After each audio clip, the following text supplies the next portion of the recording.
Bismillahirrahmanirrahim. Assalamualaikum warahmatullahi wabarakatuh. Alhamdulillahirabbil alamin. Wassalatu wassalam ala asyrafil anbiya'i wal mursalin wa ala alihi wa sahbihi ajma'in.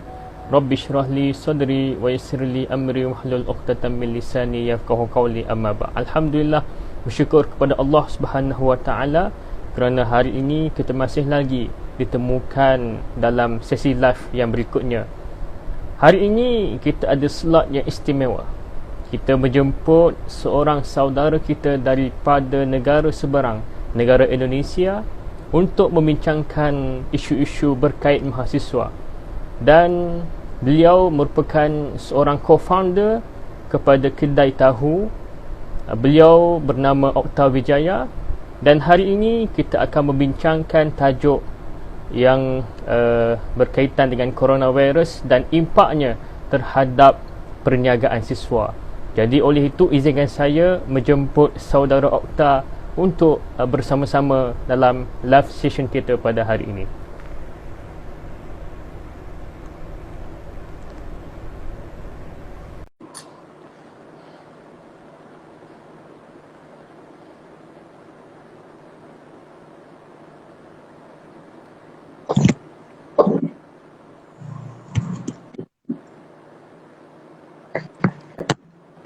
Ya, Assalamualaikum Okta. Waalaikumsalam, Zairul, apa kabar? Kabar baik. Okta, apa kabar? Alhamdulillah, saya baik. Alhamdulillah. Alhamdulillah. Okta, kini di Indonesia jam 8 ya?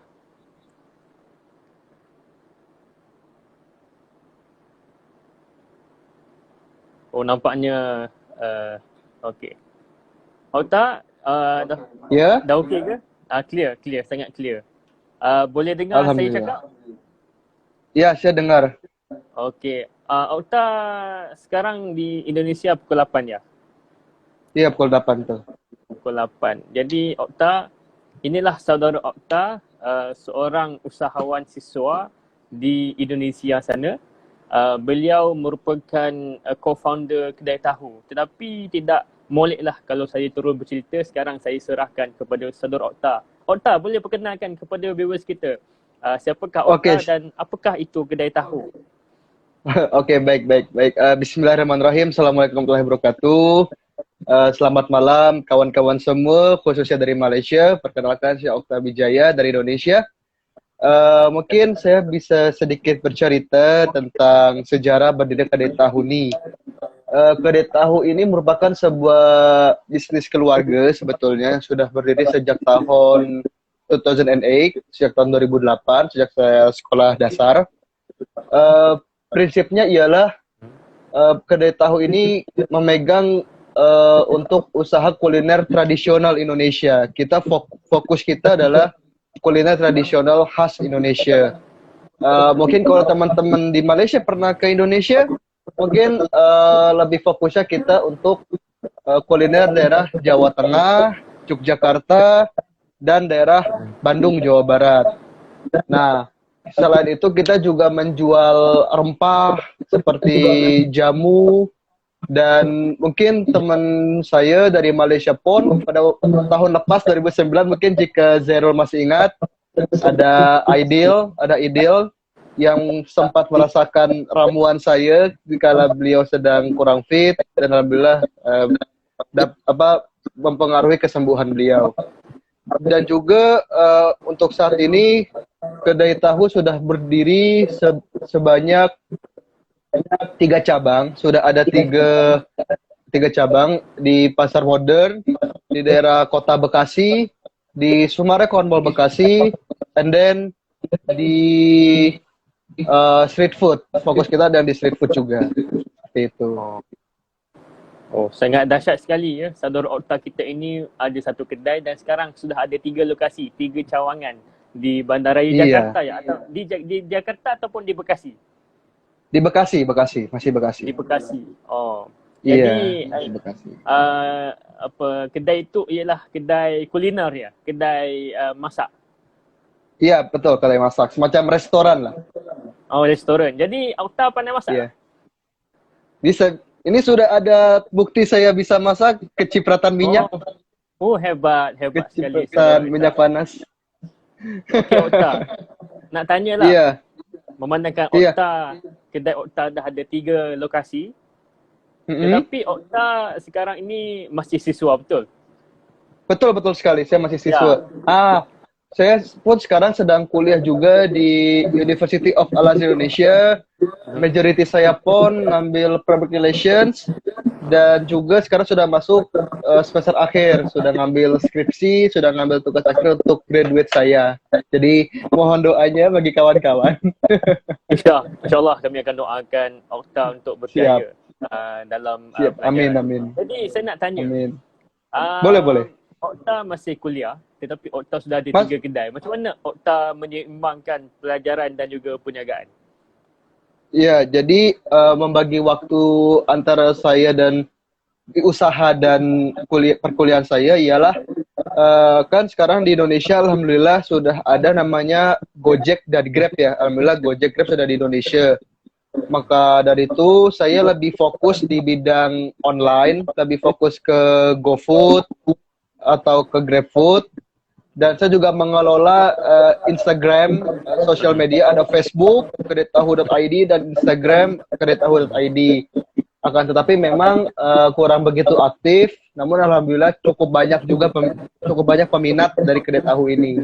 Macam itu. Iya. Okey. Boleh tak tahu sejarah nama kedai? Kenapa nama kedai tu Tahu? Jadi gini, 2008 itu kurang lebih saya SD, sekolah dasar kelas 5 atau 6 SD. Pada saat itu saya sedang acara khitanan.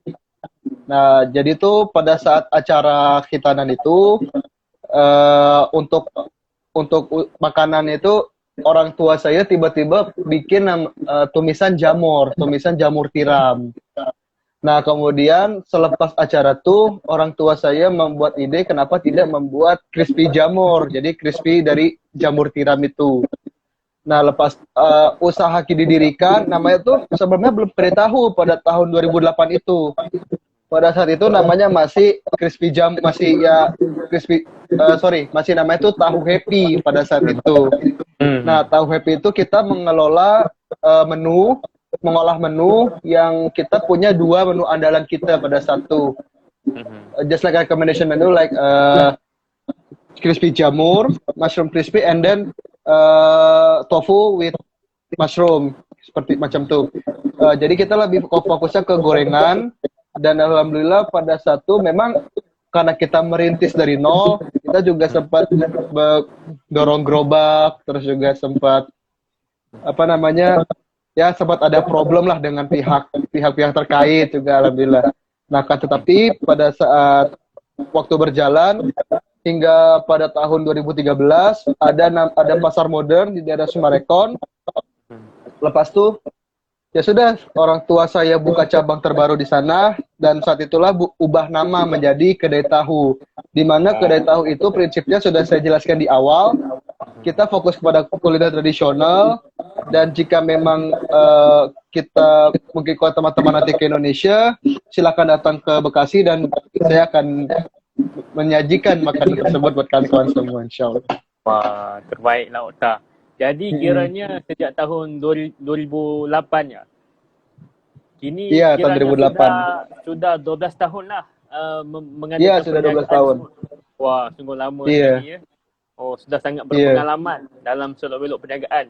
Jadi boleh saya tahu dalam 12 tahun berniaga, apakah cabaran yang paling besar yang dihadapi Okta sebelum COVID-19 ni? Cabaran paling terbesar ialah mungkin ini ya, tergantung lokasi tempat ya. Lokasi tempatnya tuh tergantung, jika memang strategik memang ada saja ada yang beli. Namun jika lokasi tidak strategik memang hal kita di situ. Dan di Indonesia ini kan kuliner itu semakin dengan konsep yang benar-benar new, sangat kekinian lah istilahnya. Jadi kadang kuliner tradisional ini kita juga kalah dengan misal ayam geprek, ataupun dengan pizza, ataupun dengan yang lainnya. Nah, disinilah bagaimana saya dan keluarga saya mencari solusi, mencari ide-ide segar, bagaimana caranya kuliner tradisional ini dapat diterima masyarakat, meskipun dengan perkembangan kuliner yang jauh sangat pesat pun. Baiklah Ota, ini ada komen dari Sundus. Kenapa Apa Ota tuh? layarnya portrait aja? Kalau potret akhirnya kebalik karena headset saya ini colokannya ada di bawah bukan di atas smartphone-nya. Ah, jadi itulah Tentu. sebabnya Jadi Okta kameranya terpaksa kita landscape kan. Tapi kalau iya, namun saya kalau cobalah. ya, Bisa. okey. Oke. Oke, bisa. Okey. Alhamdulillah. Okey Okta. Sekarang ini kita berdua lah, kita dua negara ini sedang menghadapi musibah, iaitu musibah COVID-19, COVID-19. Ya, jadi sepanjang COVID-19 ini, apakah impak yang sedang dirasai oleh perniagaan kedai tahu? Boleh ceritakan? Iya. Iya. Cuman bisa jawab ya. Sebetulnya semenjak kasus COVID-19 ini sungguh benar-benar membuat bukan cuman usaha saya aja, bukan cuman usaha kedai tahu aja, namun akan tapi untuk usaha semua rata di Indonesia pun, baik yang sudah punya nama besar maupun yang masih merintis macam saya pun, semua kena dampak. Bahkan kemarin pun saya juga sempat sharing sama teman saya. Teman saya ini menggeluti usaha bidang barbershop. Nah, teman saya yang menggeluti usaha barbershop ini juga mengalami defisit laba, defisit keuntungan, di mana memang dia istilahnya tuh menstimuluskan dana pribadinya untuk usahanya dia. Dan untuk teman-teman saya pun yang memang sudah menggeluti dunia kuliner, memang tak jarang mengalami kerugian yang sama, kayak jarang tak ada yang beli, bahkan sampai hingga nol, sampai pemasukan tuh nol banget gitu. Sehingga memang orang-orang di sekitar yang betul-betul yang membuat ide terbaru ialah semacam lebih fokus ke penjualan online seperti di GoFood maupun di GrabFood yang lain. Oh, begitu ya. Jadi sekarang ni apakah status kes COVID-19 di Indonesia? Untuk status case-nya pun sekarang untuk mungkin saya bisa share sedikit ya untuk teman-teman di Malaysia khususnya. Sebelum saya menjawab hal demikian, mungkin saya dari Indonesia pun turut prihatin dengan keadaan di Malaysia. Semoga keadaan yang ditimpakan yang sedang dialami oleh teman-teman di Malaysia bisa teman-teman bisa beraktivitas sebagaimana biasanya, tidak terjadi hal-hal yang tidak kita inginkan, tetap sehat, tetap jaga kondisi kesehatannya, dan doa kami dari Indonesia untuk kawan-kawan di Malaysia itu terutama. Mengingat tentang case yang ada di Indonesia saat ini sudah masuk ke angka 1.600 case positif dengan jumlah yang sudah tiada sekitar 111 kalau tak salah, dan total recovery sudah 81 orang sudah recovery. Yeah. Masya Allah ya. Impak virus sangat besar ya. Kalau di Malaysia pula pada setakat semalam, cuma di Malaysia. Iya. Setakat 31 Mac, hari ni saya tak dapat data lagi.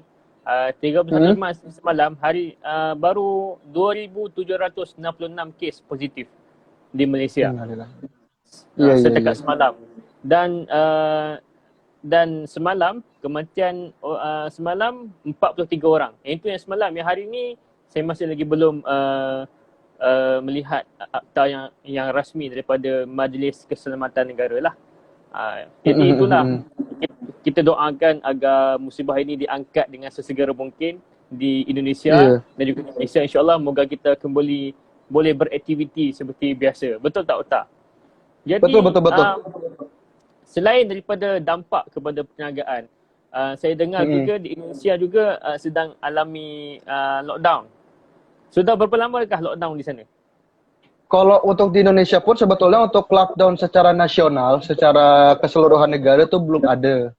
Belum ada keputusan akan hal itu. Namun untuk setiap distrik-distrik atau kota-kota di Indonesia memang sudah menerapkan sistem lockdown tersebut. kendati demikian memang untuk menjaga keselamatan warga di satu daerah memang terpaksa untuk melakukan lockdown atau karantina wilayah. Nah, akan tetapi untuk secara nasional, secara Indonesia memang tidak ada informasi secara resmi akan ada di lockdown, tidak. Baiklah. Jadi Lalu sekarang ni lalu apa itu? siapa yang nanya satu hal ke kau? Kamu tanyakan dulu. Boleh? Boleh. Oh ya. Saya penasaran dengan famous helper yang selalu kau share di Instagrammu tuh. Oh, famous helper. Okey, biar saya ceritakan. Famous helper Boleh. ialah satu perniagaan yang saya usahakan bersama sahabat saya. Namanya Fadilah Aidil. Famous helper ini ialah satu perniagaan untuk memerikan khidmat kepada mahasiswa dalam apa jua keadaan. Contohnya, sekiranya siswa ingin membelikan makanan, ingin mengecok barang ataupun ingin mengambil barang dari pejabat pos, maka kami famous helper akan tolong ambil. Dia macam konsepnya macam Grab Food dan juga Gojek. Ya, begitu. Tetapi ruang lingkup kami bukan setakat pada makanan tetapi lebih luas. Kami tolong ambil barang di pos, kami tolong macam-macam, kami tolong sampaikan, kami boleh tolong menyiapkan tugasan yang susah, contohnya translate ataupun menterjemah bahasa Malaysia ke bahasa Inggeris ataupun bahasa Inggeris ke bahasa Malaysia. Sekiranya kami juga membantu di sini. Ya. Dan famous helper ini ditubuhkan pada secara tak rasmi ditubuhkan pada 12 Februari tahun ini, kemudian didaftarkan di bawah Suruhanjaya Syarikat Malaysia pada 13 hari bulan Mac. Jadi kami baru sahaja beroperasi dalam sebulan lebih. Tapi itulah kita hanya merancang, Allah menentukan, tiba-tiba sahaja Perdana Menteri Malaysia keluarkan arahan untuk perintah kawalan pergerakan di mana universiti perlu ditutup untuk menghadapi COVID-19 ini. Jadi perniagaan kami agak terjejaslah dari segi itu. Oleh sebab kami tak mampu untuk teruskan servis, dan kalau Okta nak tahu, baru sahaja tadi kerajaan pemerintah Malaysia telah pun menghantar mesej bahawa servis penghantaran makanan perlu bermula daripada jam 8 hingga 6. Saya tak pasti, saya nak tengok jap. Ya, sekarang ini di Malaysia sudah masuk ke perintah kawalan pergerakan tahap 2, dan di tahap 2 ini perkhidmatan penghantaran makanan hanya dibenarkan dari pukul 8 pagi hingga 8 malam. Jadi itulah situasi di Malaysia. Kami semakin tegas kerajaan untuk menghalang penyebaran COVID-19 ini. Jadi itulah. Jadi famous helper ini ialah satu perniagaan. Jadi Okta fahamlah, dia macam, dia kalau di Indonesia itu dia macam Gojek, tetapi lebih luas lagi. Iya. I see. Memang bisa dibilang memang untuk kejadian COVID-19 ini memang tidak main-main ya. Hampir setiap negara pun demikian. Karena pun di daerah tertentu di Indonesia pun seperti macam McDonald's and KFC atau fast food lainnya, memang mereka hanya buka dari jam 10 pagi hingga jam 7 petang je. Setelah itu langsung di-close mereka tuh. Jadi Okta, sementara lockdown ataupun di kuarantin di rumah, secara umumnya selain belajar online, Okta lihat siswa-siswa di Indonesia apakah aktivitasnya? Kalau perniagaan itu, adakah diteruskan ataupun diubah ke cara online? Okta pula bagaimana? Kedai tahu tu dihantar secara dibuat di rumah kemudian dihantar ke macam mana makanan itu? Untuk saat ini sih tetap seperti biasa, tetap dengan online lewat GoFood ataupun GrabFood. Dan juga saya juga ini sih open juga di Tokopedia. Namun hanya untuk barang-barang yang dalam tanda yang untuk kriteria yang tidak cepat expired gitu. Semacam yang sudah dikemas dalam bentuk kemasan. Jadi semacam rempah saya itu pun karena memang itu expirednya cukup lama, sekitar 2 bulan, sebulan 2 bulan. itu bisa di order via Tokopedia, jadi bisa diminum kapanpun. Dan juga paling sih untuk saat ini ya saya pun juga masih mencari cara bagaimana bisa kembali seperti semula lagi. Memang ini masa-masa yang sangat sulit sih bagi usaha ini. Baik, selain daripada kedai tahu, saya juga melihat di Insta Okta. Okta ada buat jual casing dan sebagainya. Boleh Okta ceritakan juga usaha itu? Oke, jadi Wijaya, jadi gini, saya pun jual casing ataupun yang hal-hal macam yang lain. Sebetulnya saya juga jual case smartphone, baik itu yang bersifat soft case maupun hard case. Kemudian saya juga jual mug atau gelas. Contohnya macam nih, kejap. Boleh. Nah, ini adalah contoh untuk mugnya. Nah, jadi ini logo Ministry Belia dan Sukan Indonesia atau Kementerian Pemuda dan Olahraga. Ini contoh produknya untuk mugnya. Saya taruh sini. Kemudian juga ada flash disk yang bentuk kartu tuh, flash disk bentuk kartu. Kemudian ada juga kaos, t-shirt atau jaket, dan banyak lah alhamdulillah. Jadi bisa dibilang menawarkan produk-produk yang bisa di custom, bisa didesain sesuai dengan keinginan. Seperti kalau untuk yang case, mumpung lagi ada produk contohnya, contoh macam nih. Seperti ini nih semacam untuk case untuk smartphone Samsung Galaxy A10s dan masih banyak lagi lah. Namun untuk saat ini memang ya karena mungkin kebutuhan, mungkin saya bisa jawab pertanyaan Zero tentang mahasiswa di Indonesia terutama ya. Majority penjualan mahasiswa yang difokuskan saat ini ialah mungkin seperti penjualan hand sanitizer ataupun penjualan disinfektan. Itu yang lebih difokuskan untuk saat ini, mengingat kondisi tidak memungkinkan untuk menjual yang lain. Karena boleh jujur saja, untuk saya jual case, untuk saya jual yang mak barusan yang saya kasih contoh pun itu tidak laku sama sekali selama 2 minggu belakangan nih. Karena memang kebutuhan sekarang kan sangat mendesak ya, untuk membeli barang-barang yang saya bilang cukup, yang dalam tanda kutip urgently needed to buy something istilahnya. Jadi bukan untuk produk-produk yang itulah. Jadi Okta tak ada nak jual hand sanitizer pula? Jual hand sanitizer ke, jual mask ke? Satu, jujur, pengen banget. Tapi saya tak punya modal, itu masalahnya.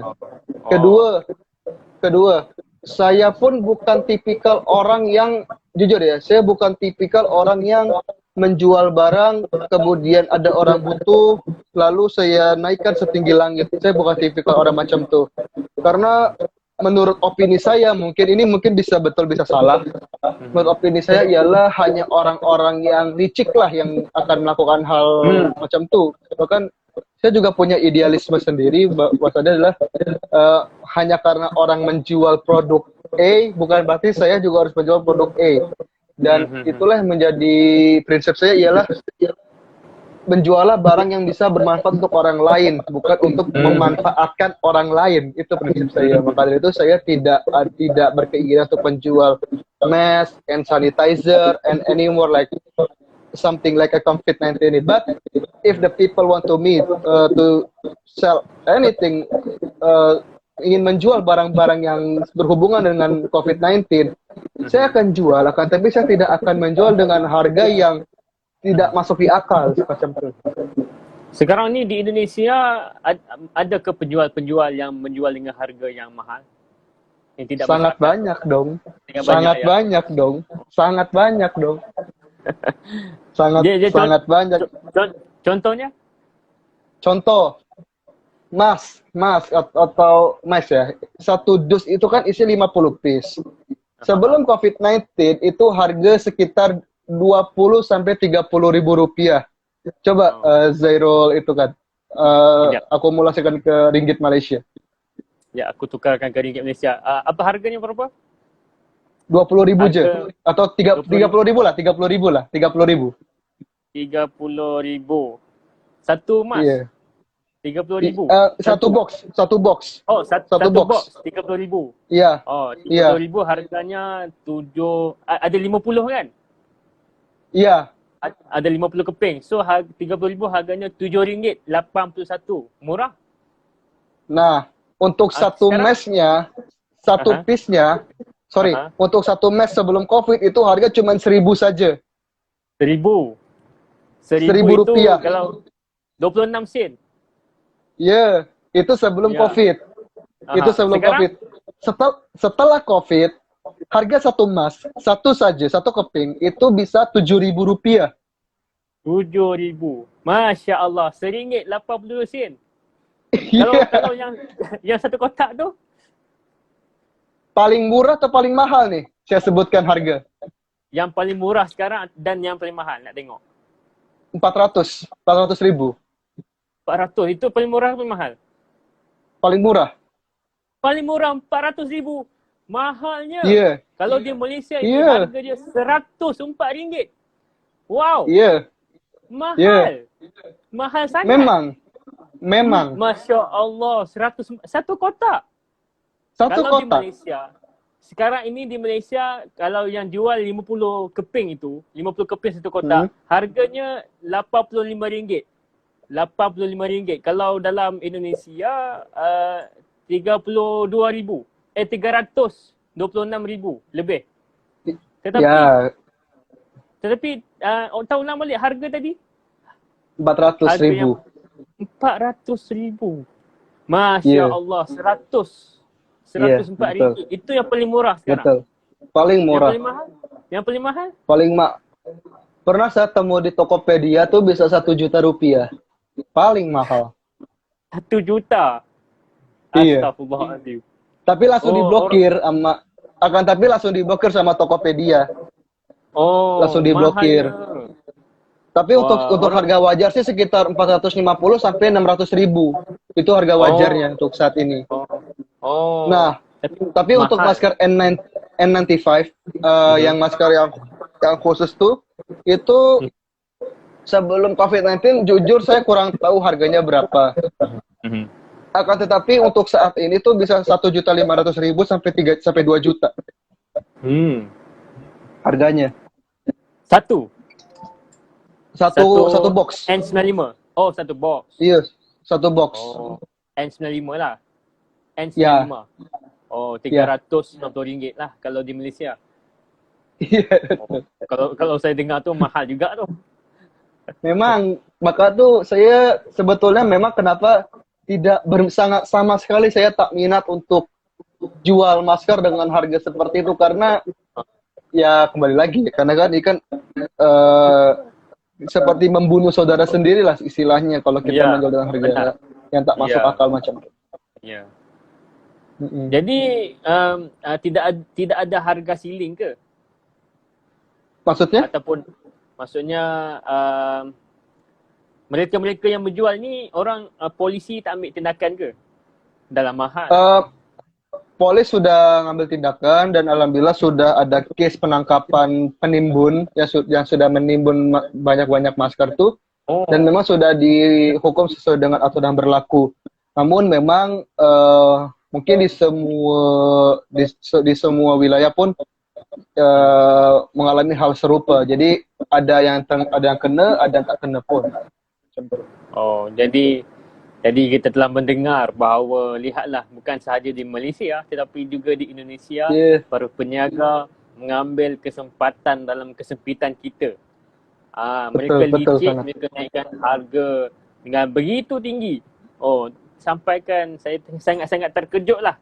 Sangat-sangat terkejut. Satu kotak tu berharga RM400,000 bersamaan dengan kita RM104 satu kotak. Aduh, mahal betul. Mahal sangat. Betul. Jadi sebagai seorang rakyat Indonesia, apakah respon kepada orang-orang yang tamak ni? Orang-orang licik dan tamak ini. Ya, saya pun sebetulnya tidak bisa berkata banyak ya karena kan memang mungkin mereka juga butuh. And then saya tak bisa menjudge mereka seperti dengan apa yang harus saya lontarkan seperti dengan apa yang saya punya keresahan. Akan tapi jika memang itu adalah jalan terbaik untuk mencari rezeki yang halal, silahkan. Akan tapi ingatlah, banyak orang yang lebih membutuhkan daripada sekedar 2.000 5.000 rupiah istilahnya. Saya sih menanggapin macam tujuh karena memang saya pun sebetulnya juga cukup pusing pun, cukup tak habis pikir. Heran saya bisa ada orang macam itu. Betul Bahkan lah. alhamdulillah saya dulu sempat waktu masih kejadian COVID-19 masih viral di China. Alhamdulillah saya waktu itu sempat beli emas dari teman kawan saya, itu satu box masih 30.000. Jadi saya masih ada stok, meskipun cuma tinggal 7 pieces. 7 pieces. Oh, begitu ya. Jadi Okta, dalam keadaan di mana para peniaga menaikkan harga mask dan juga hand sanitizer, juga dalam keadaan di mana kita tidak boleh keluar rumah. Jadi bagaimanakah para peniaga, khususnya siswa untuk berniaga, ataupun bagaimana siswa nak cari duit dalam keadaan yang sebegini di Indonesia? Kalau solution ya, kalau saya sih bisa cakap macam nih. Jika memang kawan-kawan pun memang punya usaha, saya lebih menyarankan untuk bisa menjual secara online. Dan jika memang teman-teman kawan-kawan juga menjual barang-barang yang bisa diantar dan memang diantar dan mudah untuk dibawa dan lokasi pengiriman manapun dekat pun, ya mungkin bisa menerapkan sistem free ongkir agar pemasukan penjualan tetap bisa dapat macam itu. Sebab jika memang kita menerapkan harga ongkir, itu memang cukup beresiko untuk tidak mendapat pemasukan gitu. Karena memang kembali lagi kan kebutuhan untuk saat ini kan orang lebih banyak untuk hand sanitizer, masker, kemudian juga disinfektan. Itulah yang menjadi menjadi kebutuhan untuk saat ini, kebutuhan utama. Okta, ongkir tu dalam bahasa Indonesia, dalam bahasa Melayu ni apa? Bahasa Inggeris ni apa? Ongkir. Maksud ongkir itu apa? Ongkos kirim, apa ya? Ongkos kirim. Maybe fee send gitu lah, fee of send gitu. Oh, maksudnya cas perhantaran lah. Ya, cas penghantaran, semacam kau di Fambus kan juga ada cas penghantaran macam tu kan? Ya. Macam tu. Ya. Jadi cas penghantaran di sana ataupun ongkir di sana berapa? Sekali dia ikut jarak ke? Kalau untuk kayak di aplikasi Gojek maupun di aplikasi Grab itu harganya masih normal, belum ada peningkatan signifikan. Namun untuk kemudian juga sama di Tokopedia, di semua aplikasi online shop pun, di e-commerce juga tidak ada peningkatan signifikan. Yang mengalami kenaikan signifikan hanya untuk penjualan mask, hand sanitizer, itu yang mengalami peningkatan yang sangat signifikan sih. Nah, berbicara tentang hand sanitizer, sebesar ini sekitar 20 mili lah, sekitar 20-40 mili lah. 20-40 mili itu dulu tuh bisa dapat 20.000 istilahnya. 20.000 itu RM5. Iya. Saat ini bisa tembus yang ibaratnya yang paling bagus produknya ya, produk yang paling cantik itu harganya bisa 60.000. Sekarang? Iya. RM15. Itu 20 mililiter. 20 mililiter. 20 mililiter sekarang harganya RM60.000. Ya. Oi, RM15 mahal. Masya Allah. Iya. Saya pun tak habis pikir pun bisa macam tu orang-orang di dalam hati saya cakap doa pada Allah, ya Allah laknatkanlah makhluk-makhluk ini, ya Allah, ampun. Apa?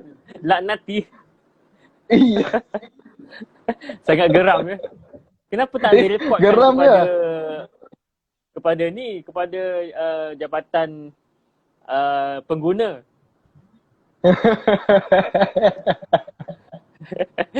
Kenapa? Enggak, saya tak masih berpikirnya soal tu, kok ada orang macam tu gitu loh. Iya, Jadi saya faham lah sekarang ni iya. orang ambil kesempatan. Jadi kita Mm-mm. kena bersabar lah. Dan Ya, kalau memang. ada kalau ada apa kementerian ataupun jabatan yang boleh kita report ataupun buat aduan, maka kita perlu buat aduan lah. Mereka-mereka ni tak boleh dibiarkan. Betul tak Otak? Iya, betul. Betul, betul Kalau sekali, betul sekali, betul sekali. tidak ada laporan, maka mereka akan mainkan harga dan kita sebagai rakyat biasa Mm-mm. ni akan terseksa lah. Betul tak?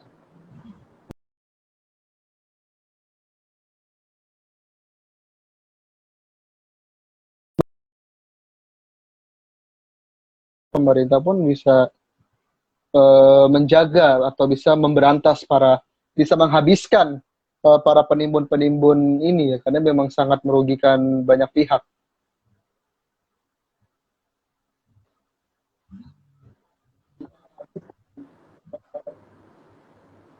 Hello Otak, boleh dengar ke? Dengar-dengar, masih dengar saya? Ya, tadi terhenti sebentar kerana uh, sinyalnya tidak jelas di sana. Iya, tak apa, tak apa.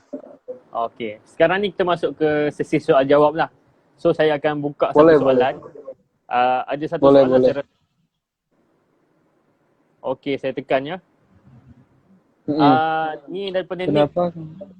Kenapa kamu fikir ekonomi sesebuah negara adalah daripada rakyat yang tidak mew? Saya rasa tidak mewah kot. Maksudnya apa ya, Rul? Bisa terjemahkan ke saya?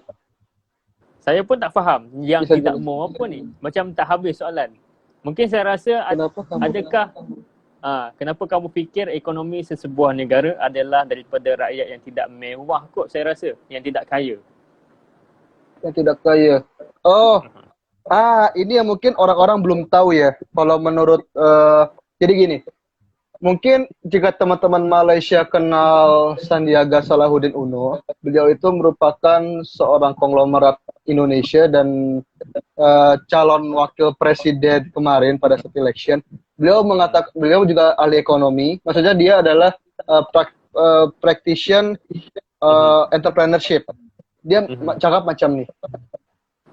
Ekonomi sebuah negara dapat dikatakan maju apabila UMKM-nya tuh tumbuh. UMKM tuh menurut di Indonesia kan ialah usaha mikro kecil menengah. Jadi kesimpulannya ialah jika pedagang kecil itu tumbuh subur, istilahnya pendapatannya bagus, maka itu bisa menaikkan angka ekonomi suatu negara. Bahkan ada beliau juga pernah mengatakan sebuah negara maju itu tingkat perekonomian itu bisa sekitar 7%, di atas 7%. Dan faktor utama kenapa bisa seperti itu karena adanya pergerakan atau banyaknya pedagang kecil atau UMKM yang memang bertumbuh. Dan itulah menjadi faktor utama kenaikan ekonomi suatu negara. Bisa dikatakan negara itu negara maju lah ibaratkannya. Faham. Jadi kita nggak bisa. Jadi kita tidak bisa untuk underestimate pedagang-pedagang kecil, karena pedagang kecil pun juga dapat mempengaruhi perekonomian suatu negara. Saya faham. Jadi kiranya orang-orang kecil ni yang penting dalam menggerakkan ekonomi. Betul tak? Betul. Ota, sekarang ni di bahagian Ota, ada soalan tak daripada orang-orang yang tanya? Ada. Mungkin saya jujur nggak tahu gimana caranya. Namun ini ada pertanyaan. Ya. Itu boleh tekan dekat tu yang tanda soal tu. Ada tak? Tanda soal, sekejap. Tanda soal. Wah, tak ada. Oh, tak ada je. Tak apalah, bacakan saja soalan tu. Iya, saya bacakan saja ya. Ya. Ini pertanyaan khusus buat Zairul nih. Macam mana cara belajar mahasiswa di Malaysia di tengah wabah COVID-19? Apakah sama dengan di Indonesia yang dalam tanda kutip mengadakan kuliah online, menggunakan video conference and anymore? Iya, sekarang ini di Malaysia kami sedang menggunakan kuliah online. pembelajaran online melalui online portal dan juga menggunakan aplikasi seperti Cisco Webex dan juga Zoom. Jadi tidak ada bezanya pun saya rasa di Indonesia. Di Indonesia juga gunakan Zoom kan? Iya, betul. Aplikasi Zoom. Ya, jadi kami itu pun menggunakan Zoom, cuma masih belum dimulain kerana masih dalam perintah kawalan pergerakan. Oke. Baik. Selain itu juga, yang lebih menarik, kami yang sudah di rumah ini, kami sudah tidak perlu pulang ke universiti sampai bulan Oktober. Makanya Oktober? final exam, sampai Oktober. Kami sudah tidak perlu pulang lagi ke universiti. Ya, kami hanya sekarang belajar dari rumah melalui online dan juga final test pun, final exam pun take home exam. Masya Allah. Masya Allah. Jadi di Indonesia macam mana? Ini ada soalan ni. Indonesia perintah kawalan sampai bila? Perintah kawalan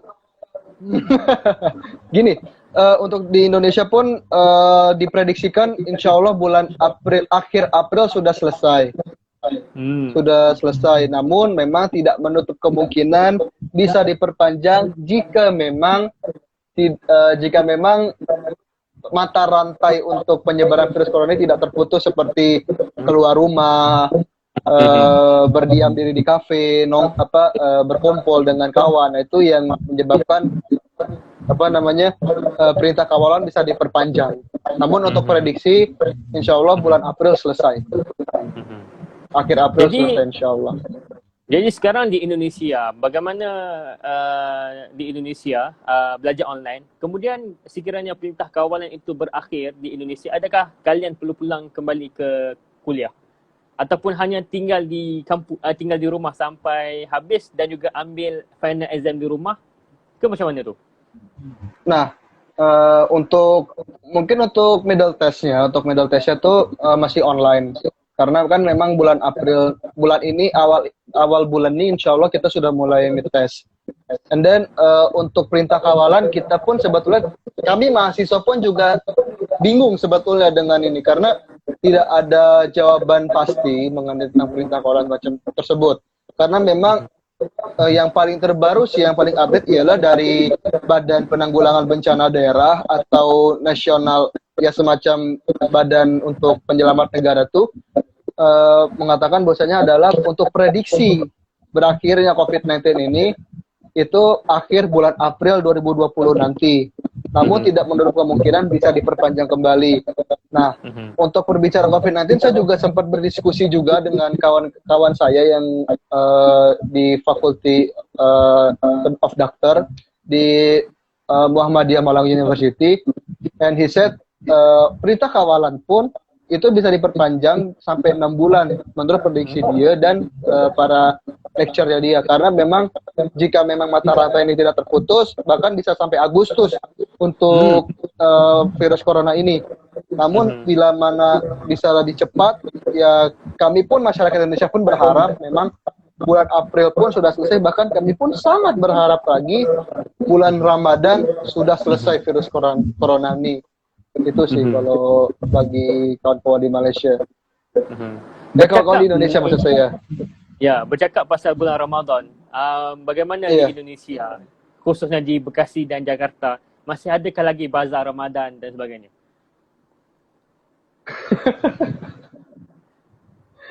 Jujur loh, jika memang pemerintah Indonesia menerapkan sistem seperti ini, yang diam di rumah, jangan keluar rumah, saya pun yang jualan semakin pusing. Karena karena di bulan Ramadan pun alhamdulillah peningkat omset untuk penjualan itu pun meningkat sangat tajam, Zul.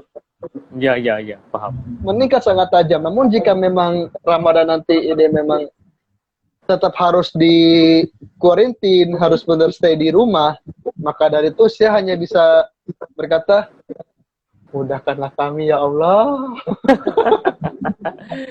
Kita ni mampu berdoa jadilah ya. Saya faham. Ya, doa aja Zul. Ya. Doa aja Zul, sumpah. Tak sangka ya tahun ini kita diuji. Sampaikan haji pun dibatalkan oleh Arab Saudi. Iya, betul. Iya. Baru sebentar Jempol tadi dibatalkan. saya terima berita di mana Arab Saudi menasihatkan Malaysia untuk tidak hantar ataupun tidak pergi haji. Mungkin di Indonesia pun semua tak boleh pergi haji lah hari ni. Semua. Itulah. Ya, Bahkan semua sekali. kawan saya pun pada bulan awal Maret kemarin itu harusnya dia berangkat umroh. Dia harus umroh harusnya. Akan tetapi di cancel dari bagian dari Arab Saudi maupun pihak travel, di cancel sampai waktu yang tidak bisa ditentukan.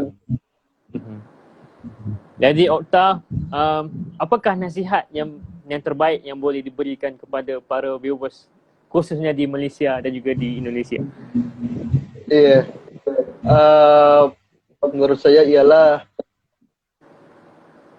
kita nih mungkin punya banyak persamaan bahasa, budaya, dan sopan santun. Ya, benar. Dan saya pun berharap persamaan antara kedua negara ini mampu mempersatukan dalam doa.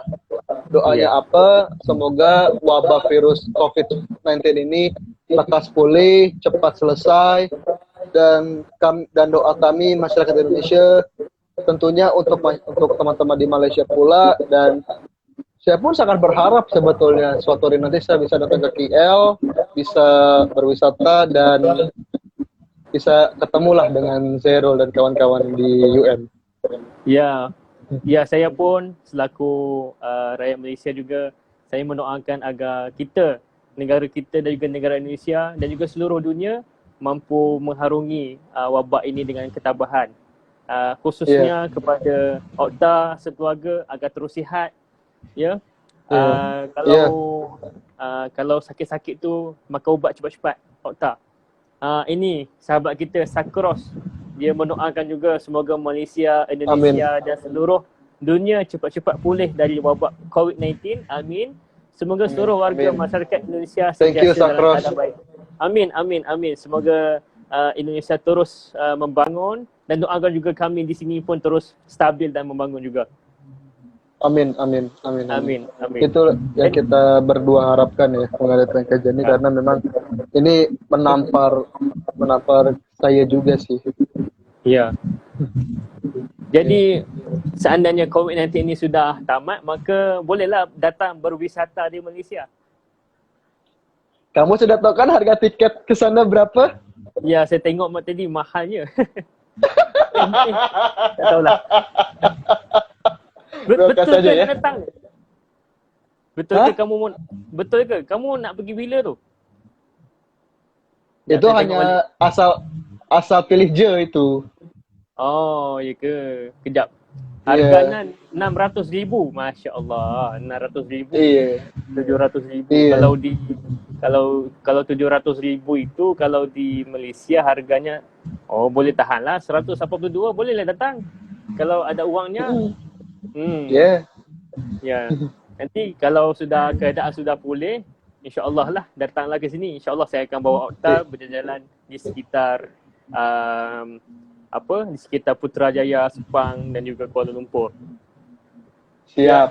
Ya, Sakros kata 200 lebih. Oh, 200 lebih ya. Baiklah. Iya. Jadi Okta, sebagai kesimpulan, apa yang kita boleh simpulkan daripada perbincangan kita pada malam ini? Yang bisa saya simpulkan ialah dalam dunia usaha tuh ada aja hilang rintangannya. Baik itu yang rintangan soal strategic location maupun dengan wabah COVID-19 ini. Dan sebagai pengusaha, saya pun cuma bisa bilang entrepreneur itu bekerja tidak seperti pekerja pada umumnya. Umumnya para pekerja bekerja selama 8 jam, akan tetapi entrepreneur bekerja bisa sampai 10 hingga 24 jam. Karena dia harus berpikir bagaimana cara mendapat pemasukan, bisa memecahkan masalah, berpikir kritis untuk bisa memecahkan krisis yang sedang dialaminya. Itu kesimpulan dari saya. Benar sekali kata-kata Okta tu, saya sangat setuju dengan nasihat yang diberikan. Sakros kata ni, tak mahal lah tu, bolehlah datang ke UPSI sekali. Kamu tahu UPSI tu apa, Okta? Apa tu? Kurang tahu saya. Apa tu? UPSI tu Universiti Perguruan Sultan Idris. Universiti pendidikan atau perguruan, saya tak pasti. Tapi UPSI itu ialah satu satu universiti untuk melahirkan guru-guru. Ia Oh, telah I see. Ya. Pendidikan ya? Semacam universiti pendidikan. khusus Ya, pendidikan. Iya. Ya. Ia Hantar di lah Perak. pas saya ke sana. Boleh insya-Allah. Jadi Siap.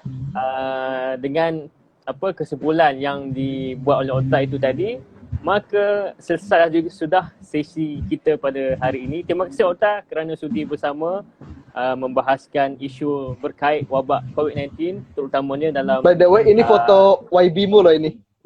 YB apa? YB Syed Saddiq. Syed Saddiq. Oh. Iya. YB Syed Saddiq ya. Boleh tunjukkan dekat sikit, bagi dekat sikit. Bentar. Aku fikirkan itu foto pemerintah Indonesia ke, dia benar Indonesia ke, rupanya Syed Saddiq. Oh, Syed Saddiq. Oh. Kamu ni minat betul dengan dia. Apa yang menyebabkan kamu minat dengan dia? Boleh tambah sikit tak? Jadi kenapa saya minat dengan Syed Saddiq? Jadi bulan kapan ya? Sekitar bulan sudah lama sekali. Itu sekitar bulan Oktober 2019 kalau tak salah. Jadi Syed Saddiq pernah mampir ke Indonesia, pernah ke Indonesia melakukan sebuah seminar dan kamu bergambar, berselfie dengan dia, patutlah. iya, namun blur, tak apalah. By the way, saya dapat kabar Nina sedang internship di Kementerian Belia dan Sukan. Iya, Nina sedang di sana, tetapi bosnya sudah ditukar. Bukan lagi Syed Saddiq. Ya, sekarang ini sudah menteri lain. Oh, sudah ganti? Ya, sudah diganti. Ya, kamu pun tahu keributan politik di Malaysia hari itu. Ya, saya hanya tahu Tun Mahathir saja. Sisanya saya tak tahu. Kalau kamu baca, agak kompleks lah dia punya perjalanan. Bagaimana Tun Mahathir letak jawatan, kemudian naik Muhyiddin. Sekarang ni PM kami Muhyiddin Yassin.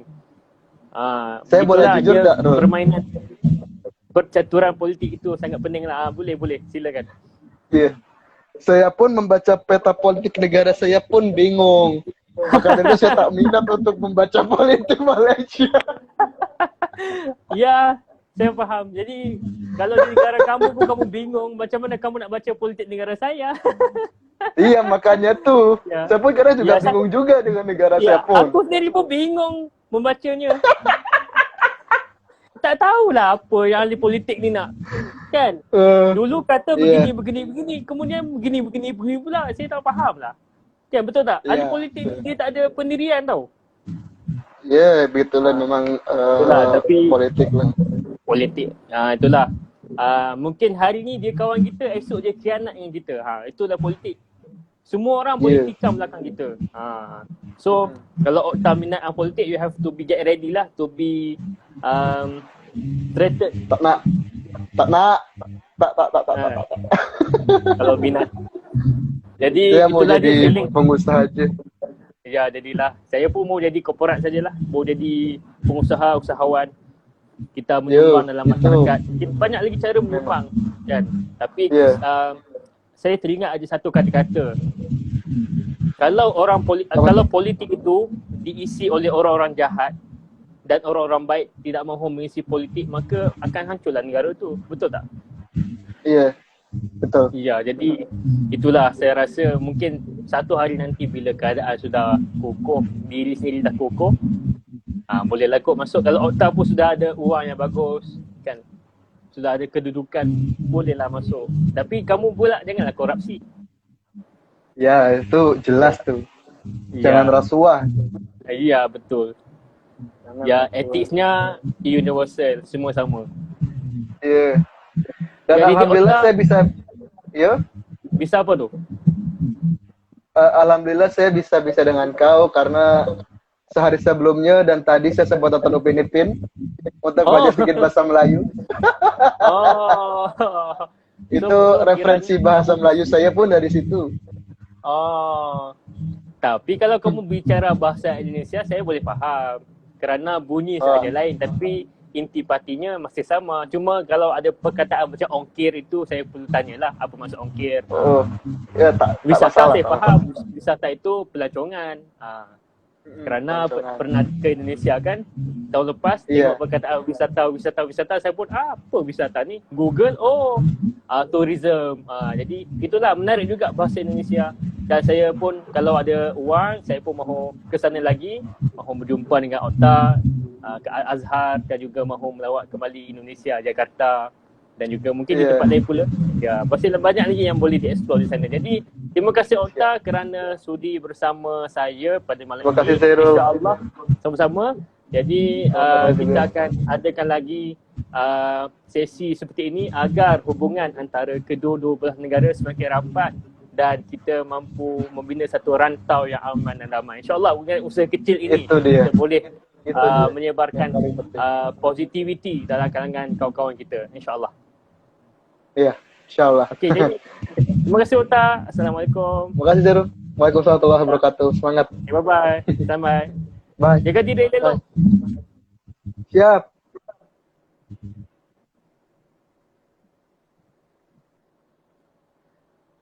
Jadi itu sahajalah perbincangan kita pada malam ini. Sangat menarik. Kita mempunyai persamaan ya, Malaysia dan Indonesia, persamaan bahasa, persamaan budaya. Jadi kita jangan sia-siakan dengan bergaduh dalam hal-hal yang remeh-temeh. InsyaAllah dengan adanya live seperti ini, kita mampu mengukuhkan lagi talian persahabatan antara kedua belah negara dan akhirnya kita dapat wujudkan satu rantau yang bahagia, yang positif, yang memberikan manfaat kepada dunia dan seluruhnya, insyaAllah. Jadi terima kasih kepada yang sudi bersama saya dan juga rakan saya pada sesi live kali ini. Mohon maaf atas segala kesilapan dan kekurangan. InsyaAllah kita doakan agar Malaysia dan Indonesia dapat mengatasi wabak COVID-19 yang sedang melanda kedua-dua negara ini. Khasnya dan juga seluruh dunia kita doakan agar wabak ini kurang dan dapat dibanteras dengan secepat mungkin, insyaAllah. Jadi terima kasih kerana join. Yotonyo, Assalamualaikum. Waalaikumsalam. Terima kasih kerana menyertai live kita pada hari ini. InsyaAllah saya akan download live ini dan akan post kembali di Facebook dan di YouTube saya. Jadi bila sudah upload, saya akan maklumkan kembali di story. Jadi kalau siapa yang terlepas boleh lihat semula dan boleh tonton dari YouTube dan Facebook. Jadi sekian, Assalamualaikum dan terima kasih. Selamat malam dan goodbye.